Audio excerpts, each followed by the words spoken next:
1/2 கேஜில customise rasmalai cake தாங்க இன்னைக்கு order இருந்தது. ஸோ இது ஒரு கஸ்டமைஸ் கேக் தான். ரொம்பவே யூனிக்கான டிசைன். ஸோ அவங்க கேட்ட மாதிரியே கம்ப்ளீட் பண்ணி டெலிவரியும் பண்ணியாச்சுங்க. ஸோ கஸ்டமருமே சூப்பரா இருக்குன்னு ரிவ்யூவுமே குடுத்துட்டாங்க.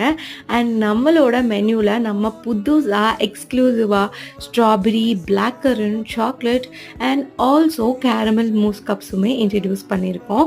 இதுல இந்த 4 ஃப்ளேவர்ஸ் தான் இருக்கு. இன்னும் சம்மர் சீசன் வர வர நிறைய ட்ராபிக்கல் அண்ட் ஃப்ரூட்டி ஃப்ளேவர்ஸுமே நான் இன்ட்ரடியூஸ் பண்ண போகிறேன். நீங்களும் உங்கள் பர்த்டே பார்ட்டிஸ், ஃபங்க்ஷன்ஸ் அதுக்கெலாம் ஆர்டர் பண்ணணும்னு நினச்சிங்கன்னா சீக்கிரமாக ஸ்க்ரீனில் தெரியிற நம்பருக்கு கால் பண்ணி உங்களோட ஆர்டர்ஸ் ப்ளேஸ் பண்ணிக்கோங்க. அண்ட் நம்மளோட பேக்கிங் கிளாஸ் எல்லாத்துக்குமே ஸ்லாட்ஸ் நிறையாவே ஓப்பன் இருக்குங்க. ஸோ சீக்கிரமாக அதுக்குமே கால் பண்ணி புக் பண்ணிக்கோங்க. இது கம்ப்ளீட்டாக ஒரு இண்டிவிஜுவல் பேக்கிங் கிளாஸ் தான் and hands on baking class தாங்க. ஸோ சீக்கிரமாக ஜாயின் பண்ணிக்கோங்க. பாய்.